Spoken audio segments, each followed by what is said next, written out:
கிறிஸ்துவில் பிரியமானவர்களே, ஆண்டவரும் இரட்சகருமாகிய இயேசு கிறிஸ்துவின் நாமத்தில் உங்களை அன்போடு கூட வாழ்த்துகின்றேன்.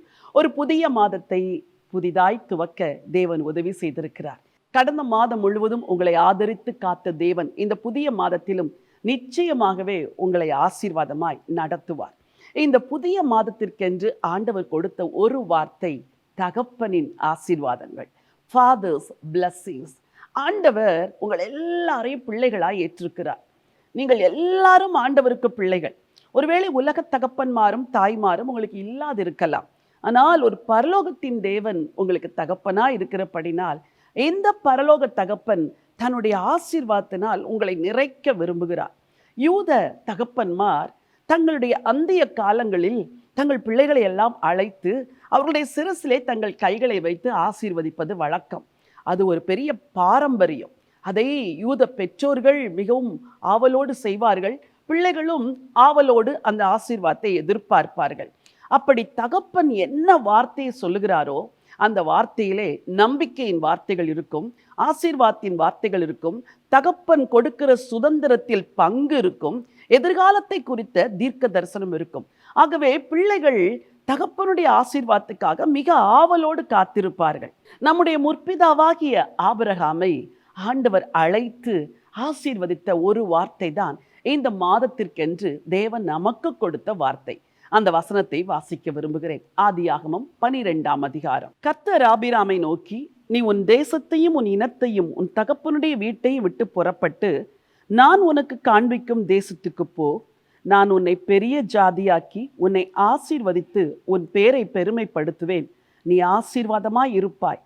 உன்னை ஆசீர்வதிக்கிறவர்களை ஆசீர்வதிப்பேன், உன்னை சபிக்கிறவனை சபிப்பேன். பூமியில் உள்ள வம்சங்கள் எல்லாம் உனக்குள் ஆசீர்வதிக்கப்படும் என்றார். ஆண்டவர் இந்த மாதத்திற்கென்று உங்களுக்கு கொடுக்கிற வார்த்தை, நான் உன்னை ஆசீர்வதிப்பேன், நீ ஆசீர்வாதமாய் இருப்பாய்.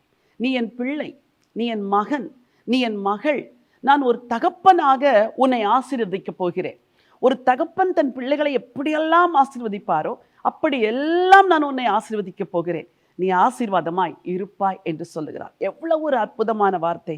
பிரியமானவர்களே, இந்த மாதம் முழுவதும் இந்த பரலோக தகப்பன் உங்களை ஆசீர்வதித்து உங்களை ஆசீர்வாதமாய் மாற்றுவார். அக்சாள் ஒரு முறை தன் தகப்பனிடத்தில் வந்து கேட்டாள், தகப்பனே, எனக்கு வறட்சியான நிலத்தை தந்தீர், எனக்கு நீர்ப்பாய்ச்சலான நிலத்தை தர வேண்டும் என்று கேட்ட பொழுது அவளுடைய தகப்பன் அவளுக்கு மேற்புறத்திலும் கீழ்ப்புறத்திலும் நீர்ப்பாய்ச்சலான நிலங்களை கொடுத்து ஆசீர்வதித்தார். தேவன் இந்த மாதத்தில் உங்களை வானத்தின் ஆசீர்வாதத்தினாலும் பூமியின் ஆசீர்வாதத்தினாலும் நிச்சயமாய் ஆசீர்வதிப்பார். ஒரு உலக தகப்பனாகிய காலேப் தன் குமாரத்திக்கு அப்படிப்பட்ட ஒரு ஆசீர்வாதத்தை கொடுப்பார் என்றால் உன்னதமான தேவன் உங்களுக்கும் நிச்சயமாய் அப்படிப்பட்ட நன்மைகளை கொடுப்பார்.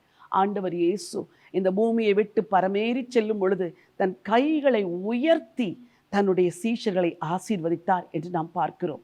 எபேசியர் 1:3 சொல்லுகிறது, உன்னதங்களிலே ஆவிக்குரிய சகல ஆசீர்வாதத்தினாலும் நம்மை ஆசீர்வதித்திருக்கிறார். எனக்கு அன்பானவர்களே, இந்த மாதம் முழுவதும் பரலோக தகப்பனின் ஆசீர்வாதம் உங்கள் வாழ்க்கையிலே தங்கும். அவர் உங்களை ஆசீர்வதிப்பார், உங்களை பெரிய இனமாக்குவார், உங்கள் பெயரை பெருமைப்படுத்துவார். நீங்கள் ஆசீர்வாதமாயிருப்பீர்கள். உங்களை ஆசீர்வதிக்கிறவர்களை ஆசீர்வதிப்பார், உங்களை சபிக்கிறவர்களை ஆண்டவர் விலக்குவார். பெற்றோரே, இந்த மாதம் எல்லாம் உங்கள் பிள்ளைகளை அழைத்து உங்கள் பிள்ளைகளின் சிரசின் மேல் கைகளை வைத்து மனம் குளிர அவர்களை ஆசீர்வதியுங்கள். பரலோக தகப்பனின் ஆசீர்வாதமும் பூலோக தகப்பனின் ஆசீர்வாதமும் உங்கள் பிள்ளைகள் வாழ்க்கையில் நிறைவாய் இருக்கும் பொழுது உங்கள் பிள்ளைகளும் ஆசீர்வாதமாய் இருப்பார்கள். நான் உன்னை ஆசீர்வதிப்பேன், நீ ஆசீர்வாதமாய் இருப்பாய் என்று சொன்ன ஆண்டவரின் வார்த்தை உங்கள் வாழ்க்கையில் நிறைவேறும். இந்த வாக்குத்தத்தத்தின் விரிவான செய்தியை பைபிள் கால்ஸ் யூடியூபில் இருக்கிற ப்ராமிஸ் மெசேஜிலே தயவு செய்து கேட்க மறவாதிருங்கள். ஆண்டவர் உங்களை ஆசீர்வதிக்கும்படி உங்களுக்கு ஜெபிக்க விரும்புகிறேன். அன்பின் ஆண்டவரே, பரலோகத்தின் தேவனே, உம்முடைய ஜீவ வார்த்தைகளுக்காக நன்றி நிறைந்த உள்ளத்தோடு உம்மை ஸ்தோத்திரிக்கிறப்பா. நான் உன்னை ஆசீர்வதிப்பேன், நீ ஆசீர்வாதமாய் இருப்பாய் என்று ஒரு தகப்பன் தன் பிள்ளையை ஆசீர்வதிப்பது போல எங்களை நீங்க ஆசீர்வதிச்சிருக்கிறீங்களே, அதற்காய் நன்றி. நான் உன்னை ஆசீர்வதிப்பேன் என்று சொன்னீரே, உமது பிள்ளைகளுடைய சிரசில் உம்முடைய ஆசீர்வாதங்கள் இறங்கட்டும். நீ ஆசீர்வாதமாய் இருப்பாய் என்று சொன்னீங்களே, உங்க பிள்ளைங்க வாழ்க்கையை ஆசீர்வாதமாய் மாற்றுங்கப்பா. வாழ்வின் எந்த பகுதிகளிலெல்லாம் ஆசீர்வாதத்துக்காய் ஏங்குகிறார்களோ, கைகளின் பிரயாசங்களில் குடும்ப வாழ்க்கையில சரீரத்தில் நல்ல சுகம், இது போன்ற ஆசீர்வாதங்களால உங்க பிள்ளைங்களை நிரப்புங்கப்பா.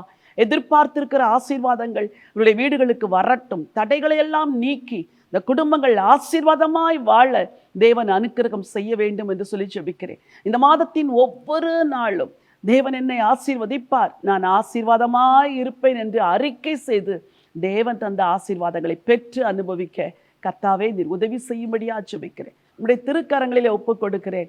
ஆசீர்வதியும். இரட்சகர் இயேசுவின் நாமத்தில் ஜெபிக்கிறேன் ஜீவனுள்ள நல்ல பிதாவே, ஆமென். பிரியமானவர்களே, தகப்பனின் ஆசீர்வாதங்கள் உங்கள் சிரசிலே தங்கும்.